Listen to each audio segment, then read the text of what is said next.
de inteligencia artificial. Te damos la bienvenida primero acá a obviamente, a nuestra compañera de equipo, a Lore Arque. Gracias por estar. Hola, hola, ¿cómo le va? Tuve un inconveniente a la mañana, pero repuesta como tiene que ser. Y estamos con nuestro invitado de la tarde, un experto en cibercriminalidad, acá el doctor Lucas Moyano, fiscal de la provincia de Buenos Aires. Muchas gracias por venir, muchas gracias por disertar, por acompañarnos en estos momentos. Y la verdad que estuvimos escuchando atentamente, nos pareció... sobre todo la cibercriminalidad, los nuevos tipos de delitos, lo que se ve ahora. Contanos un poquito cómo estás trabajando en el tema. Espera, antes que entremos en tema, porque... Antes que entremos en tema. Porque ha tenido un recibimiento en Tucumán el muchacho. Sí, señor. Fue el primer disertante en llegar a Tucumán.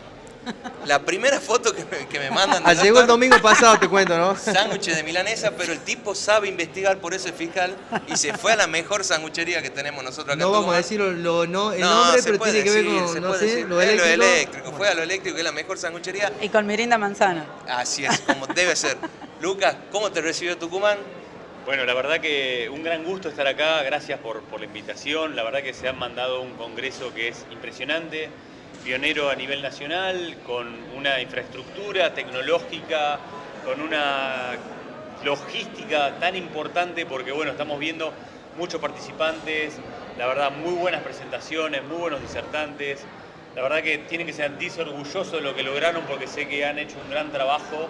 Esto que están haciendo, hacer un streaming en el lugar del hecho, Lo han traicionado. En el lugar donde se está desempeñando esta jornada, la verdad que los felicito. Obviamente que me ha tratado muy bien Tucumán, son unos grandes anfitriones. Como vos decís, bueno, estuve averiguando porque quería comer lo típico y con el maridaje típico, ¿no? Bueno, no es solamente comer sándwiches de milanesa, que está la polémica, que también averigüé, con picante o sin picante. Claro. Hice la experiencia completa con el picante. Y bueno, y obviamente el maridaje de la gaseosa de manzana. Así es, linda manzana. La verdad que disfruté mucho de su ciudad, me gustó mucho de los museos. Cuando te ponen el himno en la sala de jura en la casa histórica, tiemblan las piernas.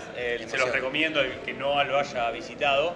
Así que bueno, la verdad que con pocas ganas de volverme a mi desempeño en mi ciudad, pero bueno, la verdad que muchas gracias por eso. Contanos un poquito, Lucas, vos sos fiscal de la provincia de Buenos Aires, específicamente de qué ciudad. Mirá, yo estoy en el departamento judicial, tengo las 11 ciudades que componen el departamento judicial, en la cual tengo competencia lo que es cibercriminalidad, narcotráfico, lo que tiene que ver con delitos relativos a la trata, lo que tiene que ver con delitos en las unidades carcelarias, la unidad 2 de Sierra Chica, por ahí la más famosa, que tiene que ver con el sangriento motín que ocurrió, como así también algunas personalidades que han pasado por esa institución.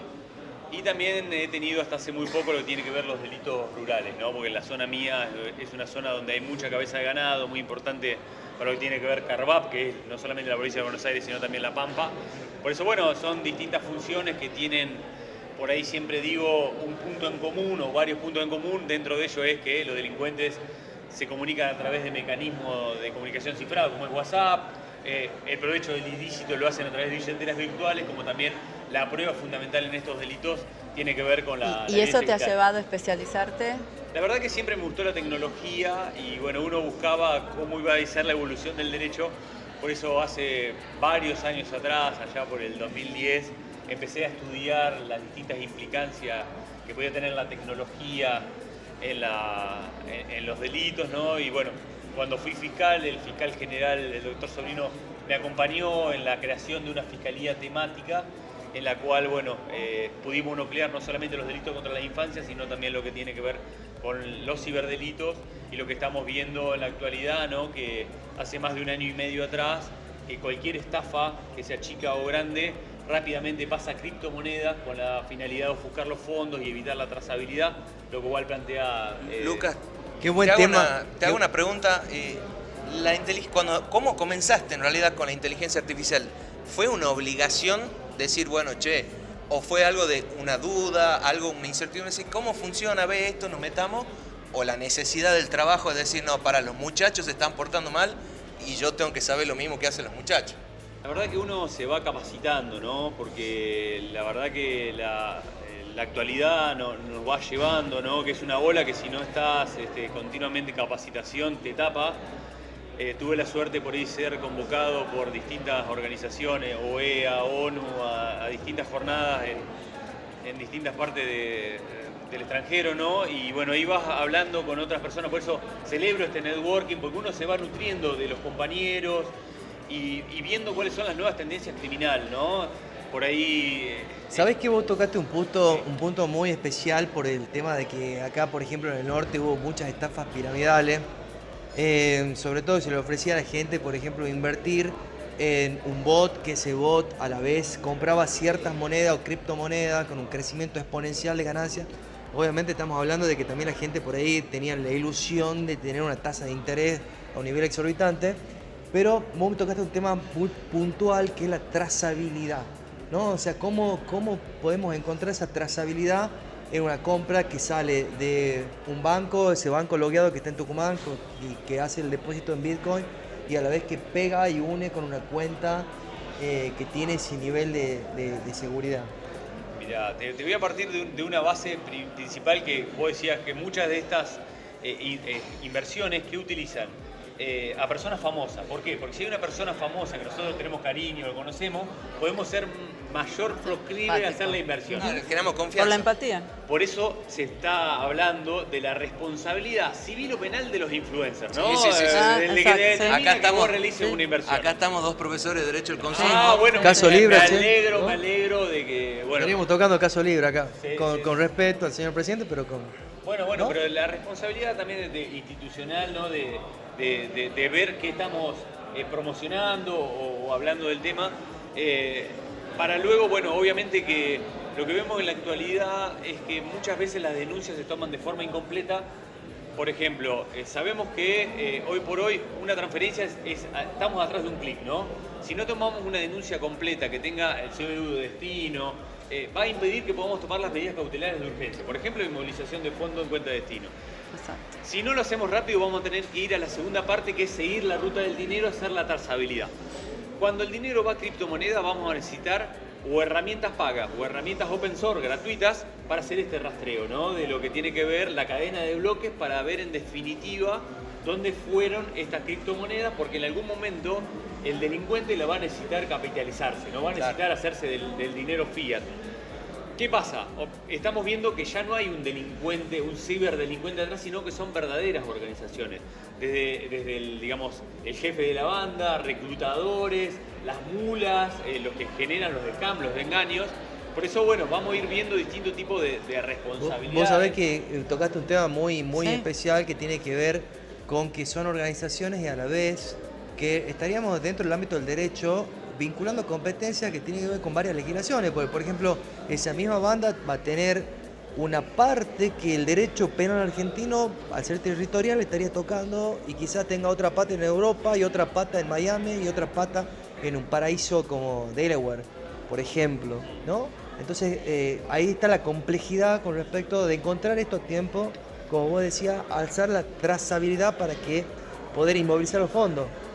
Sí, mira, todos los tratados internacionales, el de la ONU, el protocolo adicional de convenio de Budapest, por nombrar algunos, lo que están fomentando cada vez más es la cooperación internacional. Exacto. Y la cooperación pública o privada. Hoy por hoy necesitamos del privado para nuestras investigaciones, como también la cooperación entre los mismos estados. Si nosotros queremos investigar con la jurisdicción, con la territorialidad, sabemos que las fronteras en el ámbito físico son fijos, pero lo que tiene que ver el ciberespacio, no hay límites. Claro. Por eso necesitamos la cooperación.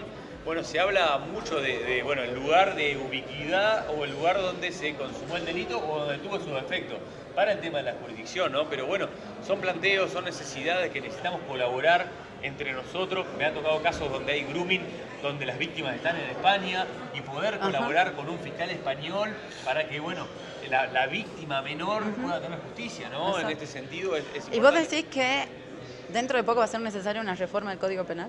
No, creo que es imprescindible. Bueno, tenemos que saber que nuestro Código Penal tiene más de 100 años, ¿no? La última reforma fue en el año 2008 con lo que tiene que ver el grueso de los delitos informáticos. ¿Es posible que haya escuchado 300 artículos nuevos en un paper que está en el Congreso? Bueno, hay un proyecto de reforma integral del Código Penal, ¿no? ¿Qué pasa? Al ser una reforma integral, lo que pasa es que se va a discutir artículo por artículo. Yo creo que, bueno, que por ahí la realidad nos lleva a la necesidad de tener regulada. Por ejemplo, una difusión de material de contenido íntimo de una mujer, de una víctima o de un hombre. Hoy por hoy no tenés contemplado en el Código Penal. Suplantación de identidad no la tenés contemplada.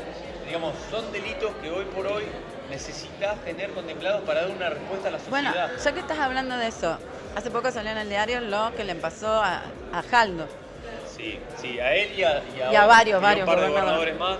No está tipificado. No está tipificado, cualquiera de nosotros puede ser víctima. Cuando es una persona con alto rango institucional, bueno, puede ser un daño a su imagen, un daño a la reputación. Obviamente que, bueno, yo lo tomo como una seriedad institucional muy importante. Claro, y la defensora lo ha minimizado. Sé que como que era una broma de la influencer esta de Sí, traer... no sé si está en broma, porque Sí, en yo cierto tampoco. punto ha tenido beneficio económico Bueno, a costa de una personalidad tan bueno. pública como gobernadores. Y hay delitos tributarios, así que, Sí, bueno, exactamente. sin perjuicio de no hablar de un tema que por ahí uno lo toca solamente por Pero noticias periodísticas, pero bueno, hay una serie de delitos que uno puede ver que pueden llegar a configurarse. Y uno por ahí, nosotros lo que venís planteando, que por ahí las herramientas que tiene un fiscal o un juez en la materia penal están siendo obsoletas, que son las leyes hoy por hoy. Y vemos del otro lado, estamos los malos de la película, se están ayornando con inteligencia artificial. Vos sabés que yo pensaba lo mismo que estabas planteando, lo que está diciendo Rodri, lo que estabas diciendo vos con respecto al tipo penal, en el extremo positivista que tiene nuestro derecho penal. Quizás deberíamos buscar alguna alternativa intermedia en cuanto a que ese principio no sea tan absoluto, ¿no? Y podamos de alguna forma, porque por ejemplo decimos el 182 de estafa, defraudaciones, y en definitiva, si no está puntualizado en los 14 incisos, no encontramos una respuesta. Bueno, ahí ya vamos a tener que cambiar el derecho penal entero. Claro, es como Pero que vos sabés que lo que vos lo estabas propugnás diciendo, por más ¿no? abierto. Claro, porque si no la velocidad con que hoy se mueve la realidad me parece que no estaría propicia a que legislativamente podamos aplicarlo. Sí, yo creo que, bueno, más allá de definir una conducta específica, Exacto. debemos, independientemente de la herramienta que se utilice para cometer los fines, digamos, debería estar de forma abierta descripto el delito, ¿no? Pero lo suficientemente para que dé la garantía de que esta conducta está prohibida, Está ¿no? tipificada. Pero, bueno, sí creo, por ejemplo, saliendo del código de fondo, los códigos procesales de la mayoría de las provincias no tiene cómo recopilar evidencia digital, que es la reina madre, hoy por hoy, que reemplazó la prueba física en todos los procesos, ¿no? Y digo, bueno, qué importante sería, porque estamos usando el principio de la analogía para resolver muchas situaciones donde deberíamos tener específicamente regulado cómo obtener la prueba en entornos digitales.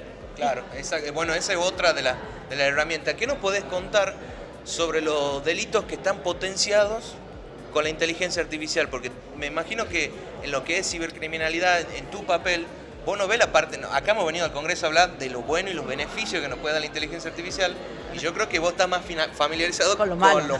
Con La otra cara. Lamentablemente. El lado B. Sí. No, bueno, yo hoy lo que les traje fue disparadores de los delitos que veo que se están cometiendo y que se van a cometer en el futuro. Uno de los principales que más preocupación nos genera es la creación de material de abuso sexual infantil mediante inteligencia artificial. Yo lo denominé, porque he escrito algunos papers respecto a ello, de la ciberexplotación sexual infantil, en la cual, bueno, se crea totalmente una imagen sexualizada de un menor o siendo abusado, o cuando se hace un montaje, ¿no? Se utiliza la cara de un menor en una escena sexual, digo, bueno, ¿está regulado, no está regulado? Cuando la imagen está totalmente creada, no lo tendríamos contemplado en nuestro código, pero sí, insisto, que debe regularse porque afecta al mismo bien jurídico. Después les hablé de lo que tiene que ver los accesos ilegítimos. Hoy por hoy la inteligencia artificial puede facilitar los accesos, digamos, a las contraseñas y con eso entrar a nuestras cuentas.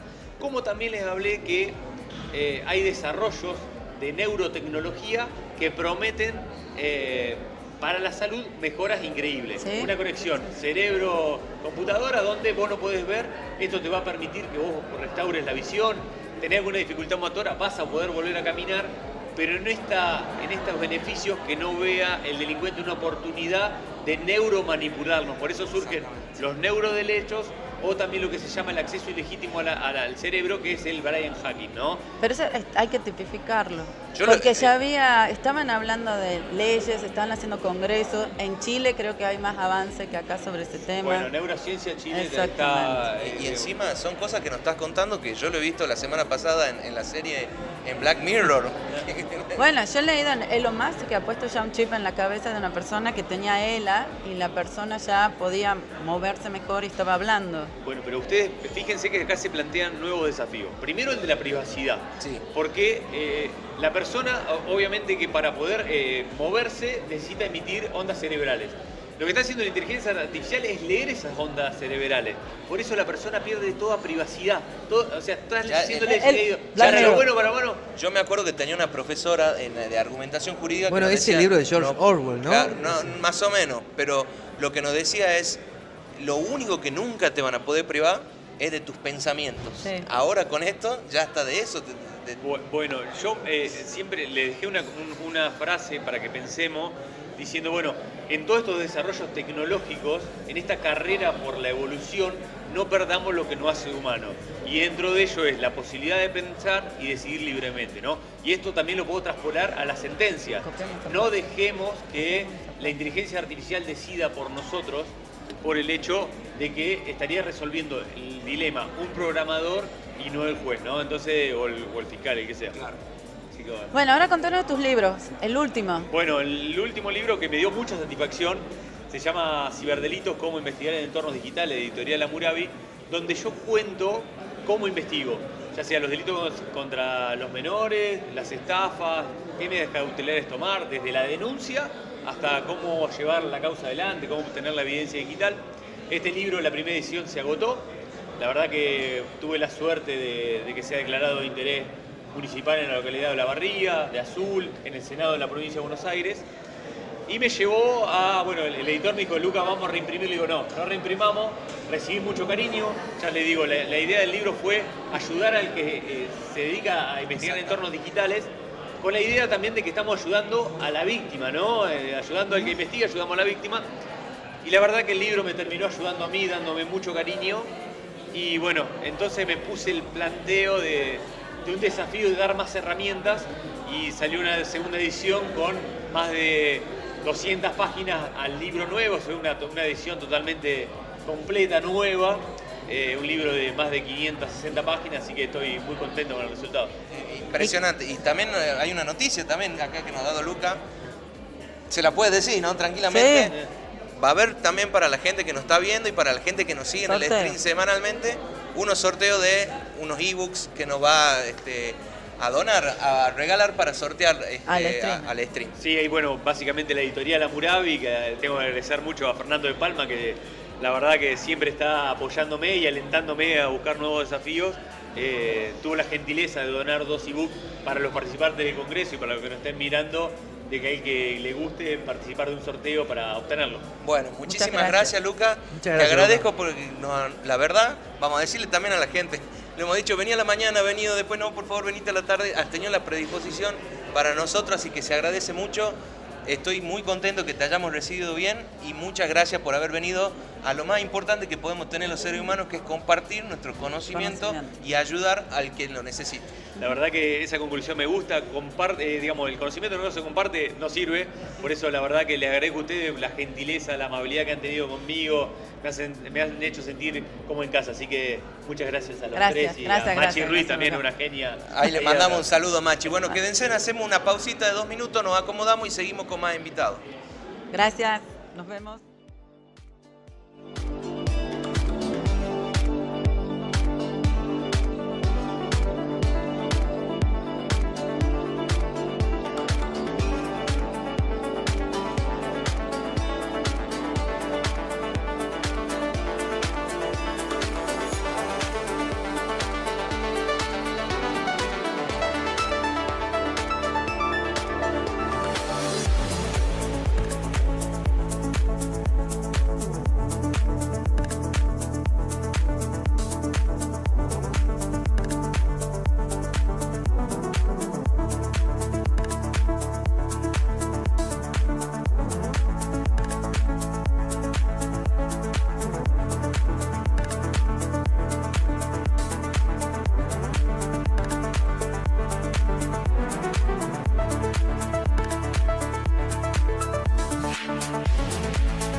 bueno, continuando con la programación del streaming del primer Congreso de Inteligencia Artificial y Justicia, le vengo a confesar primero una cuestión.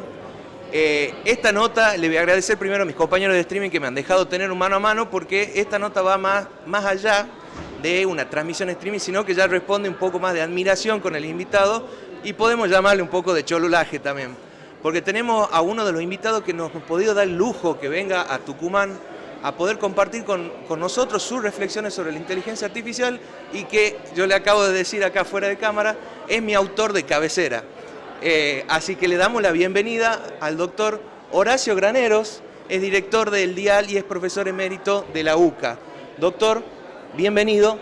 ¿Cómo le va? ¿Cómo lo ha tratado en esta bienvenida, en este congreso en Tucumán? Bueno, primero muchísimas gracias por la invitación. Nunca me puede tratar mal Tucumán. Para algo es el Jardín de la República y eso me encanta estar en el jardín. Así que estoy feliz. Nos han tratado fantástico, muy bien, personalmente bárbaro. Todo lo que hemos visto y me sigue emocionando ir a la casa de Tucumán y ver todo lo que fue realmente, lo que costó la independencia. Y bueno, claro, van a ser 200 años. Y ya estamos un poco más, capaz. Así que, buenísimo. Bueno, muchas gracias. Vamos con la primera pregunta. Inteligencia artificial. Yo siempre dije que la tecnología empieza a avanzar sobre distintos aspectos de nuestra vida y me parecía a mí, estamos hablando hace 10 años, que yo decía, el cerebro humano no se iba nunca a poder emular. Me tuve que tragar mis palabras, porque ahora con la inteligencia artificial pareciese ser, vamos a ver qué nos responde usted, que la inteligencia artificial emula nuestro cerebro en cuanto al razonamiento. Yo sé que usted tiene escrito varias reflexiones sobre esta cuestión, y la pregunta es sencillamente, ¿la inteligencia artificial razona? Bueno, es un tema. Es difícil decirlo cuando uno piensa que no es una persona humana. Claro. Y pensamos que el único que razona es la persona humana.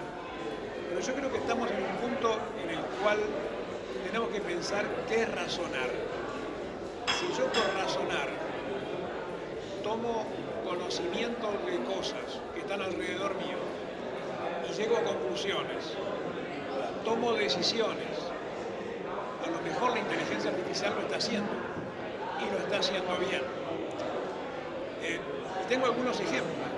O sea, si yo le pregunto, por ejemplo, cosa que he hecho a la inteligencia artificial, dime en qué libro clásico un marido asesina a su esposa por celos. Claro, si tienes cierta inteligencia, va a decir Otelo. Claro. Pero ha revisado en un cuarto de segundo todo y dice es Otelo y es tal cosa y por qué fue y que fue indicado indirectamente y mal de que había sido su mujer, bla, bla, bla, bla. Si le pregunto, eso ya a mí me causó un escozor, digo, está pensando la respuesta. No es que le pregunté quién escribió Otelo. Claro, y no es que da la respuesta cortita de decir Otero y nada más, que completaría así la pregunta, sino es que la razona, da explicaciones, la amplía. Otro ejemplo, le he preguntado si un cazador camina 1 kilómetro al sur, 1 kilómetro al este y 1 kilómetro al norte y ve un oso y lo mata. ¿De qué color es el oso? Y me dice blanco. Me dice, ¿por qué? Porque el único lugar donde puede hacer eso es en el Polo Norte. Claro. Y también en el Polo Sur, pero hay pingüinos. Claro. Osos solamente en el norte. Exactamente, sí. Y son blancos. Entonces, digo, ¿existe la posibilidad de que analizando 147.000 millones de parámetros, como revisa la inteligencia artificial, Claro, en el tiempo tan acotado. el tiempo acotado, me llegue a dar una conclusión que a lo mejor a mí me hubiera costado o no lo hubiera sabido? O sea, y mismo en derecho, yo tengo un ejemplo. Vivo en un departamento en el cual soy uno de los pocos abogados que hay, con lo cual cuanta pavada existe, doctor Granero, que tengo un ejemplo que realmente es sintomático del tema. Un señor había alquilado un departamento, había alquilado una cochera cuando está prohibido en el reglamento de copropiedad. Claro. hacía 40 años que me había alquilado. Y una señora del fondo se peleó con él. Ah, te voy a denunciar a la asamblea. Bueno, y el administrador llamó a una asamblea para que le prohibieran a este hombre alquilar el garaje. Entonces me llama por teléfono, doctor, ¿qué puedo hacer? Es mi modo de ingreso, yo recibo este dinero. Bueno, a ver qué le digo. Busco en jurisprudencia y toda la jurisprudencia dice que el reglamento de copropiedad es un poco menos que la Biblia. Claro, exactamente, exactamente. Portarse bien. Y le pregunta al ChatGPT, dame por favor argumentos Para destruir esto. para decir esto. Y me dice, pero Horacio, así me dice, pero Horacio, en el derecho argentino el daño es la medida de la acción. Si no ha habido daño en 40 años, que le tomen el nombre a los inquilinos y cuando entran a la casa que el portero pregunte el nombre. Bueno, lo llamo por teléfono a este hombre, le digo, se me ocurrió, por supuesto no le dije. Claro, obviamente. Y entonces, muchas gracias. Al día siguiente fue la asamblea y yo estuve presente. Ganó por unanimidad. O sea, no se me había ocurrido a mí un argumento jurídico que el daño es la medida de la acción. Me lo dijo el ChatGPT. O sea que, ¿a dónde quiero llegar con esto? No es un ser humano. No razona, quizás no quiere, no tiene sentimientos, pero me llega a conclusiones que a lo mejor hasta de justicia me puede llegar a dar. Claro. Eso es lo que me hace pensar con más razón de que el humano tiene obligación de revisar todo lo que me da la inteligencia artificial, porque como está la segunda parte, alucina. Bueno, eso es lo que le quería preguntar, porque uno de los grandes miedos que hay con la inteligencia artificial, y sobre todo no en ejemplos acá en Argentina, sino hemos tenido ejemplos, bueno, los de Estados Unidos son los más conocidos, hemos tenido ejemplos en Colombia, en la que se ha citado jurisprudencia, se ha citado algunas, quizás he visto casos que se han citado doctrinas totalmente inventadas, que bueno, para lo que sería el ámbito, digamos, científico de la inteligencia artificial se le ha llamado alucinaciones, que parecería ser que es muy frecuente o más frecuente de lo que nosotros queremos.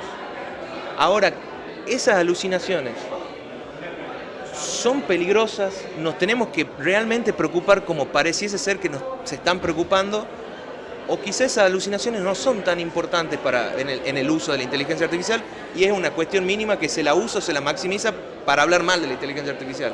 Bueno, primero, no es para entrar en tecnicismo que no conozco, soy abogado, tengo una empresa en la cual sacamos Sherlock, que es un programa de inteligencia artificial en el dial, pero yo sé que los grados de alucinación de una inteligencia artificial depende de la temperatura que se le coloca al Python, que es un programa.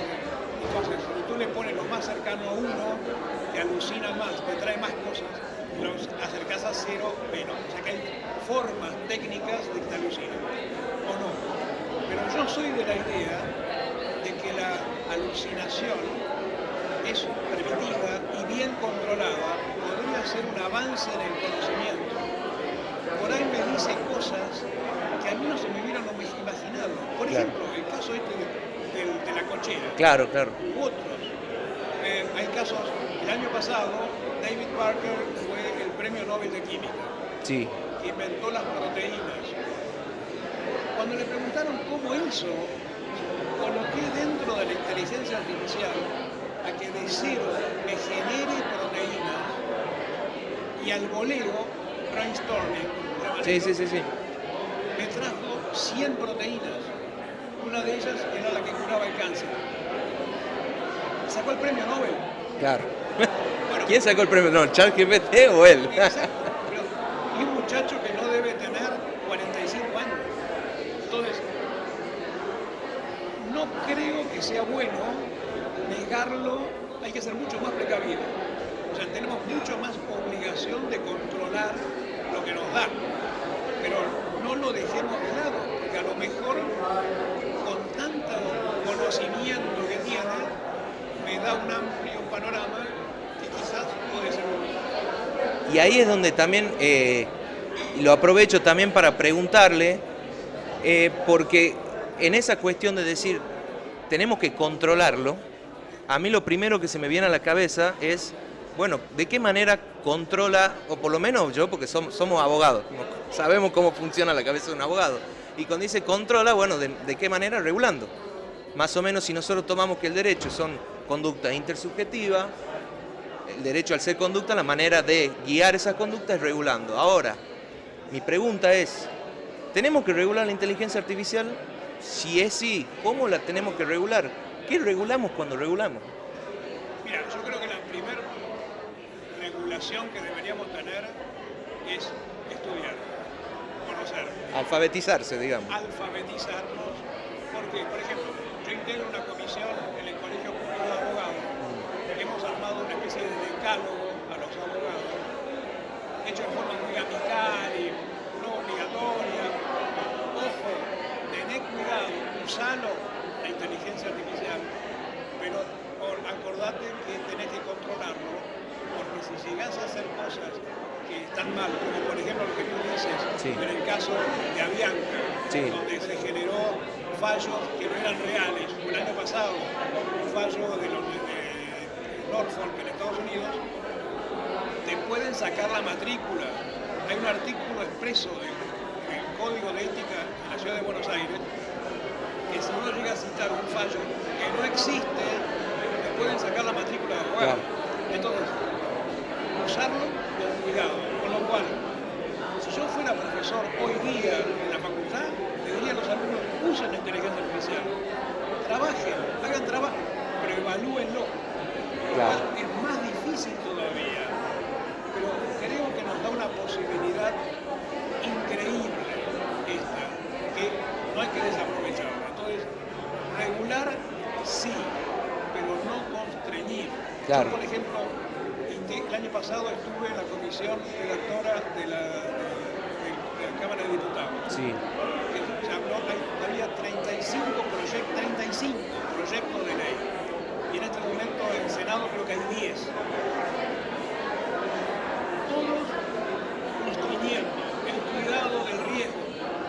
¿Para qué regulamos el riesgo si hay un artículo expreso En el Código Civil? que dice si la cosa es real o potencialmente peligrosa, es responsabilidad objetiva? Claro, exactamente. Entonces que el juez diga, en este caso, este tema de inteligencia artificial es peligroso. Y hay una cuestión también que quizá podríamos pensarla, que es que la UNESCO nos está eligiendo como un polo tecnológico y si nosotros seguimos el modelo europeo de regulaciones, no va a pasar lo que nos está pasando en Europa, que es que las empresas o las grandes empresas que se dedican a la inteligencia artificial se están yendo y Europa ahora se tiene que hacer una marcha atrás. Por eso, volviendo un poco también a la pregunta, es entonces, ¿qué vamos a regular?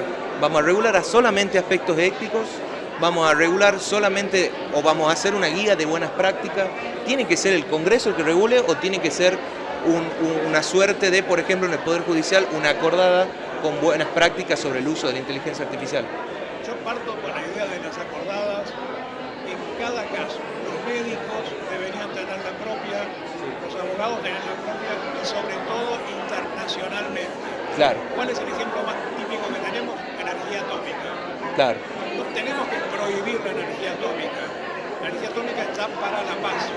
Gracias a Dios que hay, porque hoy se le está dando a enfermos y enfermitos de cáncer con energía atómica. Y bueno, hay que aprovecharla bien, no mal aprovecharla. Lo quiero sacar, la verdad que interesante, siempre es muy interesante lo que escribe y lo que habla el doctor Granero. Y también le quería preguntar también una de las cuestiones que me ha llamado mucho la atención en uno de sus artículos, porque me acuerdo hace unos años, no sé si esto capaz que es un dato que le aporto, pero hace muchos años en Estonia se había hablado de un proyecto de hacer una suerte de etapa prejudicial con la inteligencia artificial, reemplazando a un mediador o a una suerte de juez. Obviamente que después con la crítica del reemplazo de la inteligencia artificial en el humano se descartó. Pero la pregunta es, ¿la inteligencia artificial, yo si soy abogado litigante, me puede predecir el resultado de un juicio o me puede dar un patrón de cómo un caso puede llegar a salir antes de empezar y optar a entrar en la acción judicial? Mira, yo te puedo contar el caso del programa que tenemos en el dial. El dial Sherlock, se llama así porque en su momento usábamos Watson. Sí. Esto de comer a Watson, lo llamamos desarrollarlo, te dice qué porcentaje de fallos tenés favorable dentro del universo de los fallos que están publicados en el dial, que son más o menos 3 terabytes de información. Claro. Entonces, en ese universo te puedo decir que ante tu pregunta tienes un 65% de fallos favorables y un 35% negativo. Lo que no significa que el juez lo va a fallar en esa forma. Claro, sí, por supuesto. Tenés una posibilidad de que fuera así. Ahí vamos, ahí estamos. Gracias. Entonces, ¿hay una posibilidad de predecir la sentencia? No. Pero una posibilidad de indicar que la jurisprudencia puede ir por ese lado, sí. Podemos utilizarlo como una manera de mediación o de acuerdo entre partes diciendo, che, el caso me va a salir 65% favorable, podemos llegar a un acuerdo. O te puedo cobrar más caro. O te puedo cobrar más caro. Doctor, le agradezco un montón, la verdad que para mí es un honor y para nosotros todo lo que es la organización y de la Asociación de Magistrados de Tucumán es un lujo tenerlo acá en Tucumán y tenerlo acá en el stream. Le agradezco, muchos éxitos en su charla, sé que ahora le toca disertar a usted y bueno, ojalá que su estadía en Tucumán, que también sé que esta noche ya nos abandona aparte, no sea la última y lo podamos tener próximamente en Tucumán. Muchísimas gracias. Muchas gracias. Hacemos una mini pausa y ya seguimos con más invitados, 2 minutitos nomás, ya seguimos con el streaming del Congreso de Inteligencia Artificial y Justicia.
told you once, baby, I told you once what I know. You got to let it go. I told you once, baby, I told you once what I know. You got to let it go. I told you once, baby, I told you once what I know. You got to let it go. I told you once, baby, I told you once what I know. You got to let it go.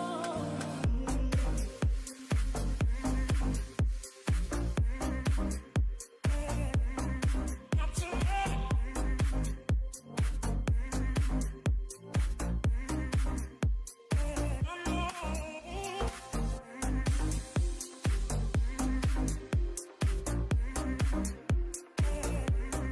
got to let it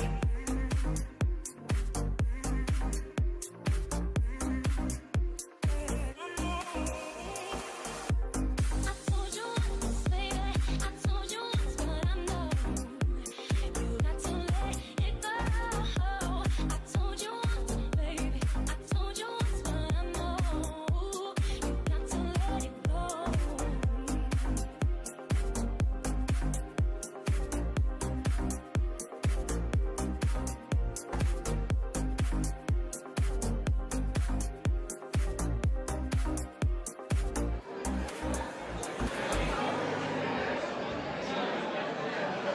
Bueno, estamos acá con Marco Lupica y Luciano Hermosillo. Antes que nada, chicos, muchísimas gracias por haber venido de Neuquén a participar.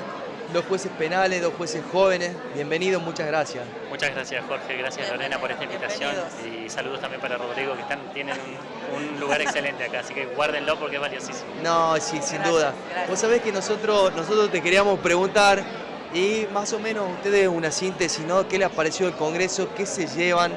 ¿Cómo están desarrollando las herramientas de la inteligencia artificial? Los buscadores, me estabas contando vos, en Off the Record, que estaban desarrollando una idea de un bot, de un buscador de jurisprudencia. Sí, así es. Si tengo que describir alguna palabra, pido disculpas de antemano por lo que voy a decir, pero al menos yo me siento un poquitito celoso de Tucumán, pero con todo lo lindo, porque realmente con pocas cosas o muchos recursos se pueden hacer cosas increíbles como esto, por ejemplo. Nosotros hace bastante tiempo que estamos en Neuquén por ahí un poco boyando, si se quiere, y poder organizar algo de este tamaño. Cuando nosotros habíamos manifestado que hace 2 meses se hizo una cumbre similar en París con todo lo que implica eso y se llegó a juntar la misma cantidad de personas acá, pero acá encima todas del ámbito judicial.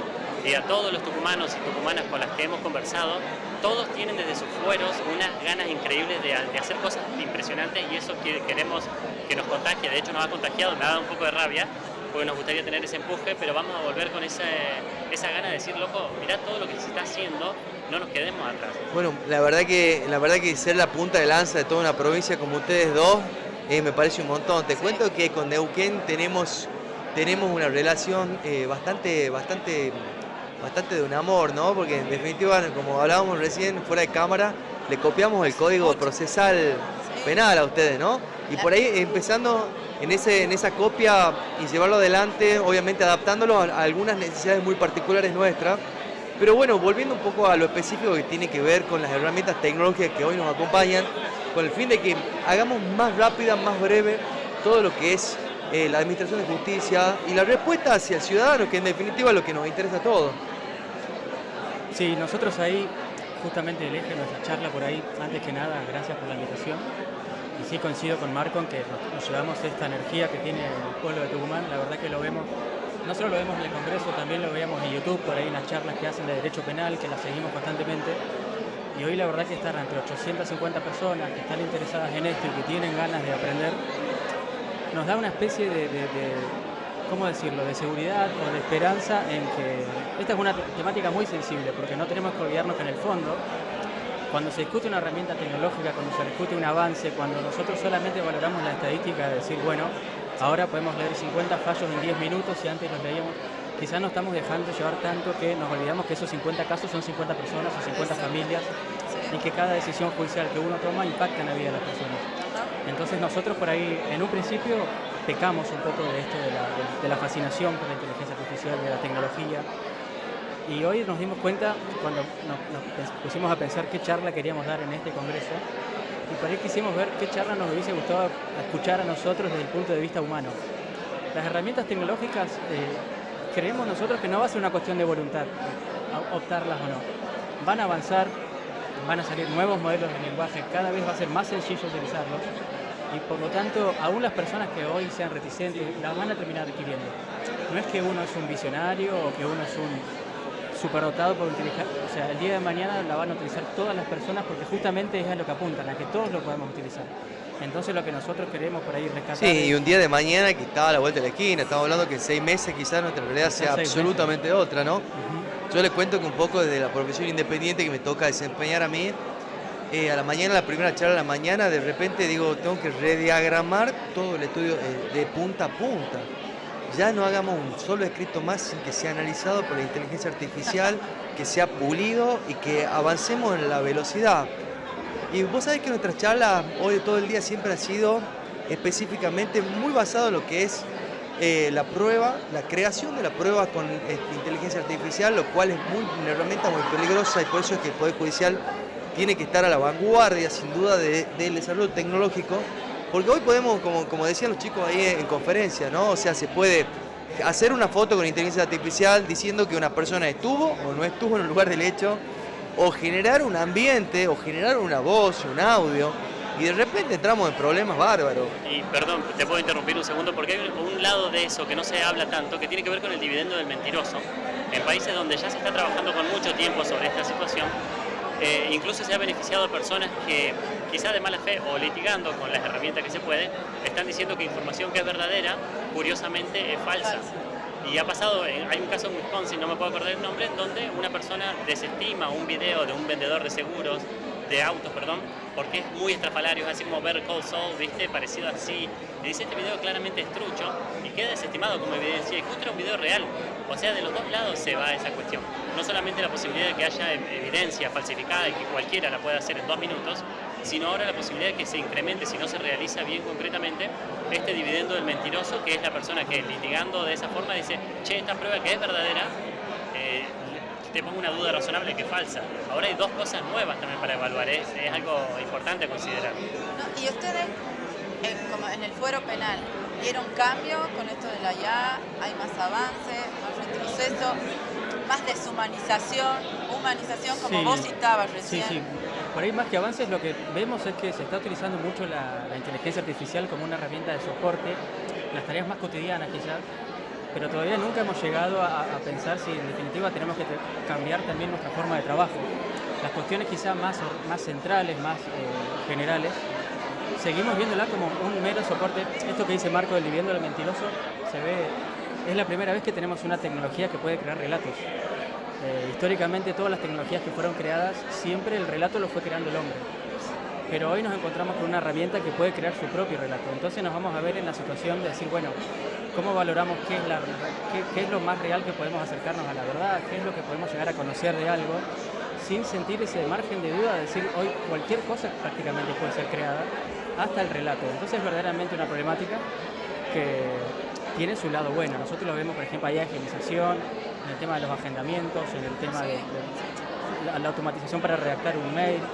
Por ejemplo, el otro día yo estaba con un colega de Neuquén, estábamos organizando el turno, ¿no? Y teníamos una charla de WhatsApp, charla va, charla viene, este día me toca a mí, este día me toca a mí, fueron como 10 minutos de conversación, copié la conversación en un sistema, déjenme organizar cómo queda el calendario de turnos y me lo simplificó. O sea, esas cuestiones nos ayudan un montón, pero sí tenemos estos cuestionamientos también del dividendo del mentiroso, de qué hacer, cómo afrontar, y creemos que tenemos que estar preparados. Claro, porque además atrae una víctima, un imputado, seres humanos, y no podemos mecanizar todo.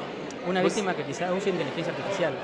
Entonces nosotros cómo le podemos decir, bueno, señora víctima, vamos a tardar 8 meses en hacer algo que quizás lo podemos hacer en 5. O sea, porque también nos van a exigir eso. La sociedad tiene derecho a exigirnos a nosotros que sepamos esta herramienta.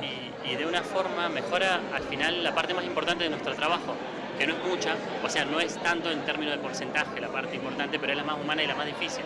¿Qué pasaba en la práctica y el motivo por el cual nos pusimos ya hace 2 o 3 años que estábamos con esa situación? Yo hace 3 años que soy juez, antes trabajaba en la fiscalía, pero me encontraba cuando empecé a hacer las primeras sentencias que terminaba todo un juicio y el 80% del tiempo que a mí me llevaba a hacer el primer voto de una sentencia, era la transcripción que hacía con punto y coma de los 40 testigos que habían venido, y era un tiempo, y curiosamente, el último día, el día del veredicto, el día que tenía que brindar la resolución, era un 20% de lo que le había dedicado. Y dije, no, hay algo que está mal, porque me tiene que estar pagando para hacer todo el pensamiento entero, más grueso, y lo otro que es mecánico lo puedo hacer.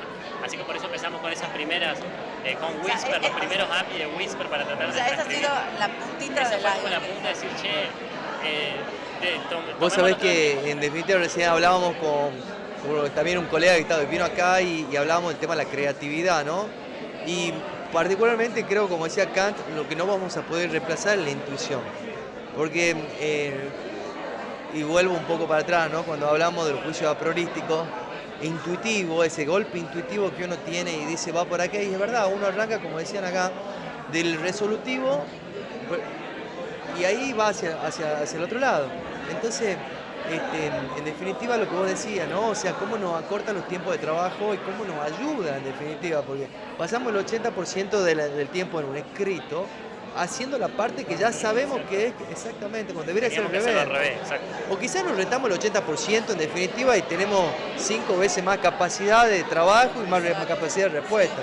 Vos sabés que este congreso yo creo que lo más importante es que todos aprendemos de todo, ¿no? Y que como cada uno nos llevamos de los distintos fueros, distintos avances. Les contaba recién que los chicas de La Plata estaban mostrando un tipo de audiencia desde la virtualidad. Entonces a los testigos lo hacían ya no en un escenario real, sino en un escenario virtual, totalmente filmado con un dron. Entonces lo situaban con la realidad virtual en ese lugar. Y entonces le preguntaba si reconocía el lugar, si dónde estaba parado. Entonces, en definitiva, vos fíjate que muchas veces, en cuanto al proceso, tiene mucho esto de que los testigos, o dónde los encontramos, si se ha ido de viaje, y es todo un tema, y la verdad, cómo nos simplifica, ¿no? En la búsqueda de la verdad. Neuquén ya se maneja con expediente digital, ¿no? Tenemos legajos, no tenemos expedientes de hace 10 años con el sistema acusatorio, pero luego no han existido avances concienzudos en materia de inteligencia artificial.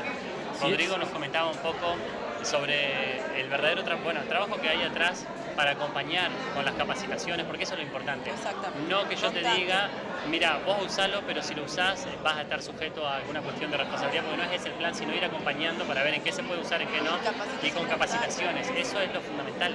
Capacitaciones a todo, porque esto es algo nuevo. Claro, porque si no tenemos una situación en donde todo el mundo lo está usando y nadie está blanqueando esa situación, y eso es peligroso, el tráfico que no se está usando bien. Y además también para evitar sesgo, que sea una información sesgada, y reuniones con colegas, ¿sí?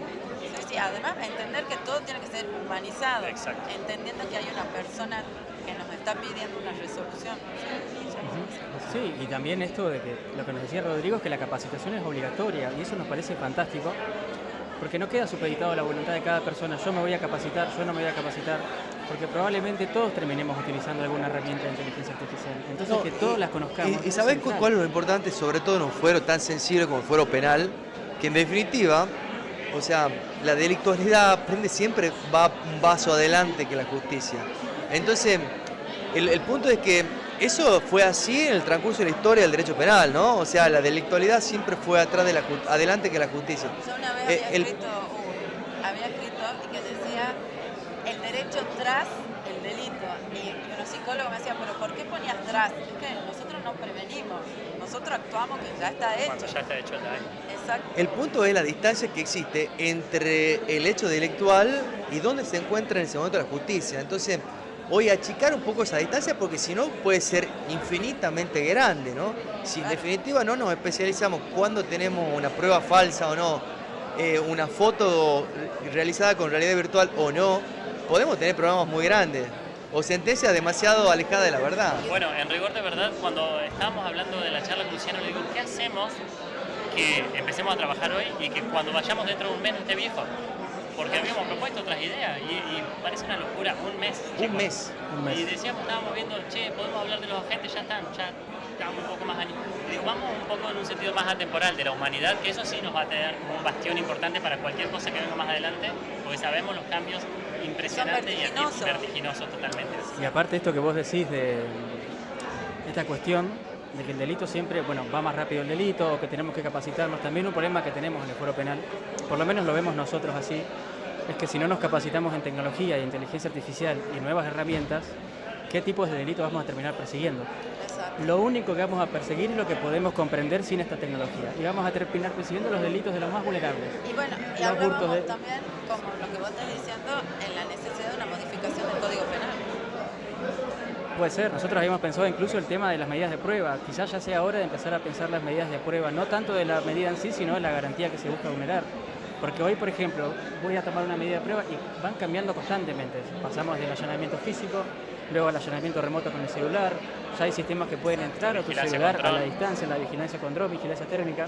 Y si cada vez vamos a ir teniendo que legislar nuevamente sobre una medida, quizás sea hora de empezar a pensar, bueno, voy a pedir autorización, por ejemplo, para vulnerar el derecho a la intimidad. ¿A Exacto. través de qué medio? ¿Es necesario? ¿No es necesario? Porque la verdad es que avanza a un ritmo muy vertiginoso.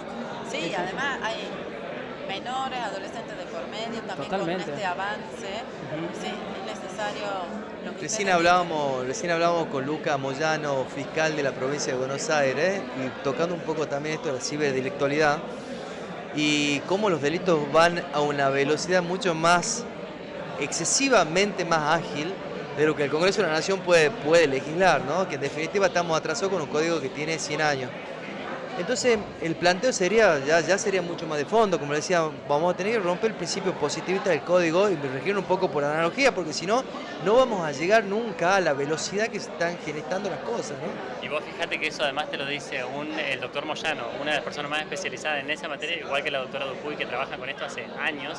Y imagínate dónde quedamos nosotros también, personas que no están trabajando con ciberdelitos todo el tiempo y que de golpe tenés otro tipo de conflictividad por vivir, ser juez en algún lugar por ahí, en algún paraje más chico, te pasa, pero por arriba, te aplana esta tecnología. Exactamente. Entonces, es la necesidad de la aprendizaje constante. Chicos, Constante. muchísimas gracias, muchas gracias por estar y estamos a su disposición y muchas gracias por todo. Muchas Muchísimas gracias a Bueno, ustedes, muchas que tengan un gracias. buen día, gracias. Gracias.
Bueno, continuamos con la programación con un amigo de la casa.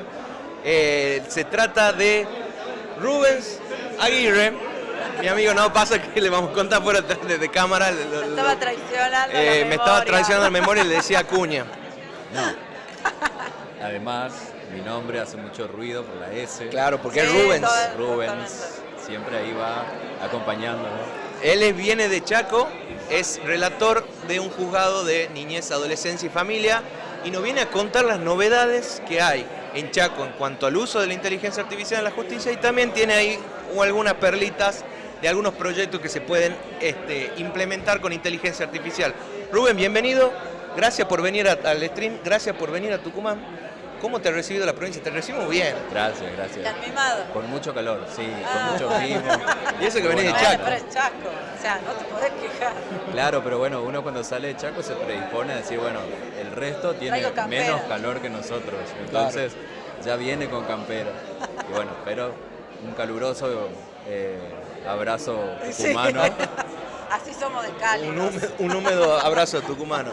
Contame, Rubén, bueno, me has dicho que sos profe de la facultad, ¿verdad? Sí. ¿En qué como materia bien das? dijiste.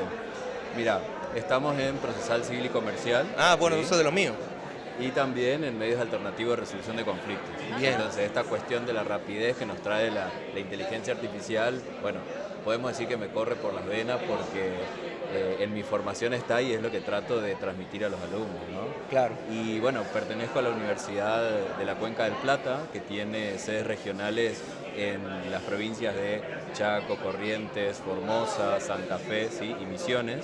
Entonces, como sabemos, las universidades tratan de promover la investigación, la participación de los alumnos, siempre los tres ejes, además de la educación de grado, ¿sí? La extensión y la investigación. Entonces, en ese marco, la Universidad de la Cuenca del Plata, con convenio con la Universidad de Santa Catarina, ¿sí? Está llevando adelante, recién comenzamos en la ejecución del proyecto de investigación, con un profesor que nos lidera, que es Vinicius Macetic, de Santa Catarina, Brasil. Sí, Brasil, claro. Brasil, Él maneja muy bien la comunicación con nosotros por la cuestión del idioma, ¿no? Y él nos lidera en ese proyecto de investigación. ¿Y qué nos podés contar de ese proyecto? ¿Qué es lo que apuntan? ¿Cómo va a estar o qué papel va a jugar la inteligencia artificial, digamos, en el proyecto ese? Claro, como nosotros desde la formación de grado identificamos que hay un cierto vacío de la reglamentación, que es lo que lo hablamos constantemente, de la reglamentación, de aspectos éticos. Entonces, como Brasil tiene un desarrollo en la reglamentación de la inteligencia artificial, lo que nos comenta nuestro líder en el proyecto de investigación es que Brasil, para llevar adelante la implementación de la reglamentación, tuvo muy en cuenta aspectos de gobernanza con la participación de referentes, ¿no? Es como que se abrió a la comunidad para que en la implementación y en la búsqueda de seguridad todos los actores se involucren y participen en la reglamentación. Claro. Planteábamos la otra vez, ¿es necesaria una reglamentación? Brasil ha desarrollado con esa impronta de reglamentar como un objetivo de gobernanza, ¿no? Sí. Que es el eje que se tiene cuando se abre la participación, más o menos a como nosotros lo desarrollamos así cuando tenemos que reglamentar algunas cuestiones que afectan intereses colectivos, ¿no? Que se hacen audiencias públicas, y eso es lo que por ahí en nuestras líneas de investigación tratamos de ir en estos pequeños pasos que vamos dando, de comparar con las experiencias que están teniendo los poderes judiciales de nuestras provincias en la reglamentación, para ver qué aspectos fueron teniendo en cuenta. Si no me equivoco, estamos en 6 provincias que reglamentaron los superiores tribunales. Sí, 8 provincias tenemos.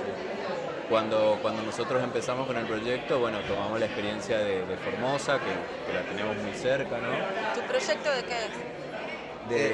Claro, como pertenecemos a Abogacía, Sí. busca hacer un relevamiento desde el enfoque documental de la reglamentación existente entre Brasil y Argentina, tendiendo a recabar los datos o los ejes que tuvo en cuenta Brasil para ver qué ejes va teniendo en cuenta la Argentina cuando va avanzando en las reglamentaciones. Claro. Porque sabemos que las reglamentaciones van a surgir, No, sí, seguro. Para mí, reglamentar, para mí la clave está en cómo reglamentar, no que hay que reglamentar. Para mí sí, Y es como recién hablaba con el doctor Granero, si el derecho nosotros lo tomamos como cuando hay conflicto intersubjetivo de conducta y es como un regulador de conducta, obviamente que la manera de más o menos encaminar esas conductas, valga la redundancia, es con reglamentación. Así que yo creo que la inteligencia artificial, que encima trata del aspecto más humano que tenemos, que es el cerebro, es para mí imprescindible hacerlo. Pero también hay que empezar a cuidar o tener algunos aspectos éticos, que para mí la reglamentación tiene que ir por ahí, ¿no? Con aspectos éticos y sobre todo en algunas cuestiones que percibo, digamos, lo que vamos hablando, lo que uno puede hablar acá en el Congreso, que no nos estamos dando cuenta de que nos estamos regalando, y estamos regalando algo muy preciado a nosotros, que son los datos personales. Entonces creo que ese es uno de los objetivos que tiene que tener la reglamentación. No sé si en tu caso o en tu juzgado, sobre todo que tocan temas tan sensibles como son la familia, como son la niñez, tienen algún tipo de precaución, algún tipo de cuidado, porque muchas veces nosotros en la sentencia, cuando hay niños, niñas, bueno, hemos dicho, ponemos iniciales para no poner nombre, una cuestión así. ¿Tienen algún tipo de precaución al usar la inteligencia artificial cuando hablamos sobre datos personales, en caso, no sé, de divorcio, podría ser? Para no afectar la privacidad. Claro. En nosotros hay una propuesta que está empezándose a gestar, porque la provincia del Chaco tiene 3 experiencias que están en funcionamiento, ¿sí? Una tiene que ver con lo que recién fue expuesto por mi compañero de ciudad y de circunscripción, que es Marcelo Gauna, que es titular del juzgado de procesos monitorios, como es nuestra reglamentación, donde aplica la inteligencia artificial sistematizada por datos, ¿no? Porque se encarga de las ejecuciones, ¿no? Entonces, tomando la experiencia de Prometea, replicó en la provincia del Chaco con las autorizaciones del Poder Judicial para llevar adelante ese tipo de proceso donde el despacho monitorio se controlan algunos aspectos de los datos que fueron cargándose a la inteligencia artificial y genera el despacho monitorio. Así también Juzgado de Niñez, Adolescencia y Familia, que es nuestra denominación número 3 de la ciudad capital de Resistencia, está implementando inteligencia artificial en las causas de violencia familiar. ¿Sí? Ahí, llamémosle una articulación institucional, tuvo que ponerse en coordinación con la policía para la toma de denuncias, para generar datos que le permita la carga, ¿no?, a la inteligencia artificial, y así de esa manera tener en cuenta, por ejemplo, si necesitamos que la asesora de niños, niñas y adolescentes intervenga de acuerdo a la edad de quienes participan en el proceso, ¿sí? Y de esa manera se pudieron tomar las medidas con una rapidez mucho más eficiente y mucho más acotada. ¿Cómo utilizaban la inteligencia artificial? En esta experiencia están utilizando, ¿sí? Cargando datos que provienen de las denuncias policiales, y de esa manera, por ejemplo, como te decía, en el contexto de violencia hay niños, niñas y adolescentes, bueno, la inteligencia artificial dice, bueno, tiene que intervenir la asesora de niños, niñas y adolescentes. Para que no cometan errores. Claro. Y es en el desarrollo del expediente o la policía, cuando toma la denuncia, directamente da la intervención a la asesora menor. En el desarrollo del expediente, sí. Por eso es un aspecto que se tuvo que entrenar la inteligencia artificial para tenerlo en cuenta como parte del proceso, como característica del proceso, ¿sí? Y entonces, más o menos en ese sentido, en nuestra circunscripción estamos tratando de generar esas primeras iniciativas para poder llegar quizás a implementar este tipo de inteligencia artificial en procesos de divorcio, que quizás si reflexionamos con lo que por ahí escuchamos en los medios de comunicación o en el lenguaje vulgar, esto del divorcio express, puede ser que es momento de que verdaderamente eso que se dice como divorcio express se pueda llegar a dar ahora, ¿no? Claro, es una manera interesante. Recién hablaban también lo vamos a citar al doctor Granero, que él escribió mucho sobre la manera que la inteligencia artificial ayuda a predecir los casos judiciales. También yo creo que con la venida también de la inteligencia artificial agéntica en juicios que son trámites, porque al fin y al cabo un divorcio, si es puramente y exclusivamente un divorcio, termina siendo más o menos un trámite. Yo creo que con inteligencia artificial agéntica puede acelerar y hacerlo mucho más eficiente en la justicia.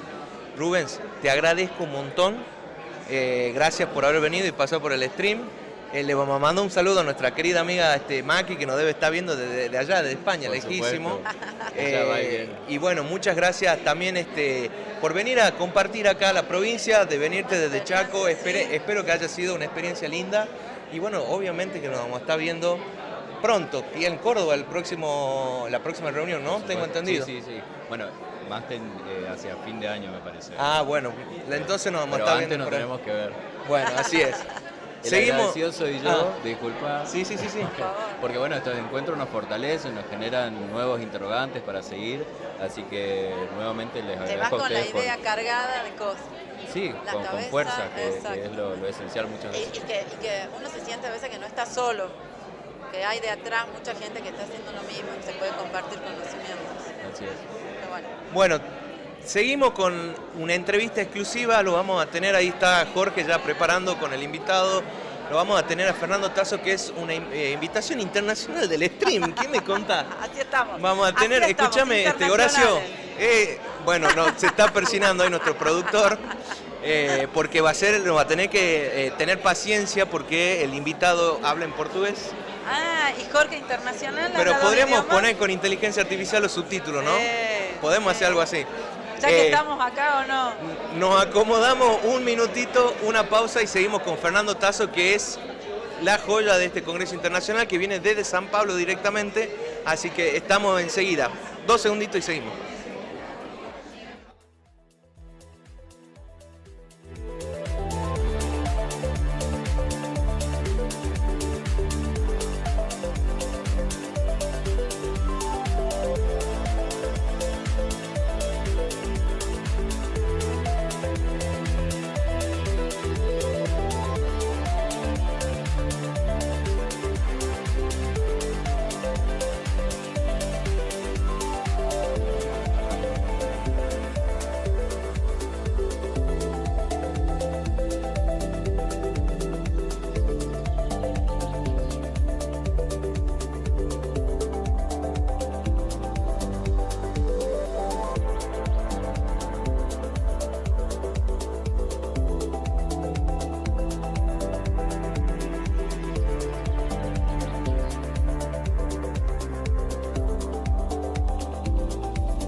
Bueno, estamos con la última entrevista de la tarde de este hermoso congreso internacional y con una figura internacional acá, nuestro amigo Fernando Tasso de Sao Paulo.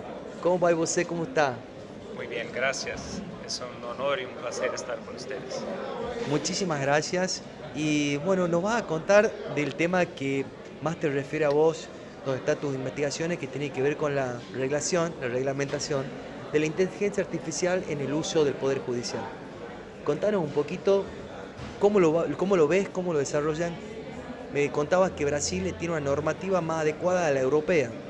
Sí, verdad. Consideramos que la reglamentación de la inteligencia artificial es imprescindible. Si hay que elegir un modelo, hay el modelo americano, que es de normas sectoriales, y el modelo europeo, que es de una norma general para todos los poderes y todo el sector privado. Brasil ha tomado el camino, el sendero de la reglamentación general, pero no tenemos todavía una norma posta. ¿Por qué? No ha sido aprobada todavía. Tenemos para el judiciario una norma general para todos los 94 tribunales de Brasil, que sigue el camino europeo. Perdón, ¿no?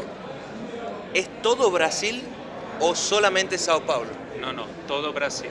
Todo Brasil, esta reglamentación ha sido editada por el Consejo Nacional de Justicia, que es el órgano de gobernanza de todo el judiciario brasileño. Contanos un poquito cómo es la reglamentación en sus ejes. Usted me falaba a mí recién y me decía que tiene ejes determinados. Sí, verdad. El primero es la cuestión de la definición de riesgos. Como la norma europea, hay riesgos inaceptables, como por ejemplo la biometría para identificación de emociones de las personas en el contexto del proceso judicial. Hay actividades de alto riesgo que son posibles pero con premisas, y las actividades de bajo riesgo, que son las actividades cotidianas del juez, como elaborar por minutos. Sí. ¿Sí? Acá también se llaman minutos. Igual. Muy bien. Transcribir audiencias, todas estas actividades. Este es lo primero camino. Lo segundo son normas de gobernanza, o sea, cuáles son las actividades que permanecerán como bajo riesgo y alto riesgo. Se puede cambiar con el tiempo y con la identificación que una otra hora de bajo riesgo se torna una de alto riesgo, claro, o viceversa. Entonces hay un órgano de gobernanza que es el Comité Nacional de Inteligencia Artificial en la Justicia, que hace este cambio. Y las normas de riesgo inaceptable, solamente el Pleno del Consejo Nacional de Justicia que puede cambiar o borrarlas. Perfecto. La reglamentación, por ejemplo, acá en la Argentina no tenemos todavía. Y la otra vez había surgido una discusión. La reglamentación quita libertades, la organiza. ¿Cómo lo podríamos ver en esto de la IA? En mi opinión, es absolutamente imprescindible, porque es una cuestión de legalidad. Si no hay regulación, cada provincia puede elaborar sus propias reglas, o que es muy malo, porque una aplicación de IA que se puede usar en una provincia no se puede usar en otra, o en una especialidad de justicia no se puede en otra. Entonces, creo que es malo. Todavía reglas son buenas porque se evita la alea judicial. Claro. Se tiene un camino muy bien definido.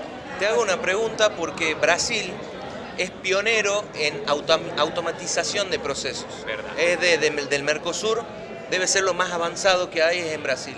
Pero la automatización de procesos también trae unos problemas, que es sobre los datos personales, los datos que nosotros ingresamos para ese proceso. ¿Qué nos puedes decir sobre, también desde el punto de vista de la reglamentación, como Brasil? Porque acá en Argentina tenemos una ley muy vieja que ha quedado obsoleta, que es del año 2002, hace 23 años. Sí. Obviamente que nada contemplaba de los manejos de datos personales acá en Argentina. En Brasil, ¿cómo se está manejando esa cuestión? La cuestión de la protección de datos personales es muy sensible, porque los datos personales son la gasolina para el motor que es la IA. Exactamente. Entonces, si no reglamenta la protección de datos, no se puede arreglar el motor. Entonces, por supuesto, hay que seguir una estricta y dura regulación de protección de datos.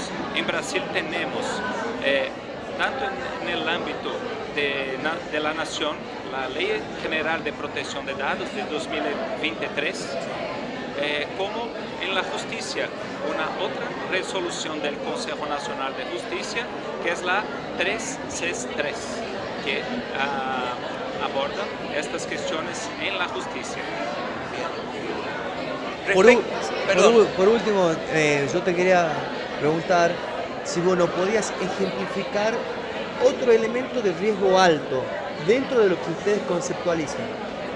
De riesgo alto, sí. Por ejemplo, usarla para valorar pruebas. Entonces, no podemos aceptar que una máquina elija si esta prueba es buena o mala. La supervisión humana es siempre una premisa para el uso del IA. No se puede aceptar que un modelo de IA, el ChatGPT, el Claude, el Gemini, haga todo el trabajo del juez. Esto es, por ejemplo, una actividad de riesgo altísimo. O sea, para vos la inteligencia artificial no reemplaza al ser humano. No, como diría el Gartner, la inteligencia artificial es un superpoder, no es el superhéroe. Claro, estamos perfectos. Muy bueno. Gracias. Y podemos cerrar. Solamente una última pregunta. Me decís que es necesaria la reglamentación. Ahora, en Europa, esa reglamentación le ha traído problemas, porque hay grandes empresas, grandes startups que se quieren ir y no quieren prestar el servicio en Europa. ¿Hay algún temor en Brasil de que pase lo mismo? Cuando en Roma se baila como los romanos. Sí. Entonces, no se puede admitir que el poder económico de las Big Five se sobreponga a la soberanía nacional. Claro. Esto es una premisa. La verdad es así. Muy bueno. Y última, una cuestión también. Estos últimos tiempos, obviamente, es muy público la asunción de León XIV como el Papa de Vaticano, y él cuando dijo que eligió ese nombre, lo hizo por la doctrina social de la Iglesia, pero no del trabajo, como había sido el anterior, sino que apuntó directamente contra la inteligencia artificial. ¿Vos creés, si nosotros tomamos esa mirada, vos creés que la inteligencia artificial va a ser la nueva enemiga o lo tenemos que tomar diferente a ese mensaje? Es un otro animal que el león hay que pelear, ¿no? Como en la época de la Rerum Novarum, hay que tener una lideranza de la Iglesia que juntamente con el poder secular se ponga a favor de la persona. La centralidad total es la persona, no es la tecnología. La tecnología es un medio. La tecnología nos sirve, no tenemos que servir la tecnología. Entonces veo con muy buenos ojos la posición de nuestra santidad. Muito obrigado. Obrigado, muchas gracias. Muchas gracias. Muchas gracias A todos. Bueno, y ya nos despedimos, ya son. Sí, ya. Hemos tenido 3 horas de transmisión, hemos tenido una infinidad de invitados, hemos tenido un invitado de lujo como es Fernando Tasso. La verdad que me ha sido espectacular que cierre Fernando con las frases célebres que nos presentó. Así que muchísimas gracias, chicos. Muchísimas gracias a Horacio Quiroga, que ha puesto lo mejor de él. Ha venido 2 días antes, ha probado, le han sacado un cable. Hemos tenido mil contingencias y hemos puesto la mejor onda. A Silvina Pilo, te amamos, Silvina. Gracias, Pilo, gracias. Ha ido Pilo. a buscar a todos los invitados, no somos nosotros tres, Una hay un producción. gran grupo atrás. Y bueno, espero que lo hayan disfrutado, espero que la gente que estaba del otro lado, que no ha podido venir, haya podido estar cerca en este gran congreso de inteligencia artificial. No sé qué ha pasado. Ah, y bueno, y también le agradecimos a Machi, que está, obviamente, que es la creadora. De vuelta le agradecemos a Machi. Muchas el gracias. gran monstruo que nos precede. Claro. Obvio. Muchas gracias y nos estamos viendo el martes 19 horas. Gracias, Chau, gracias. chau.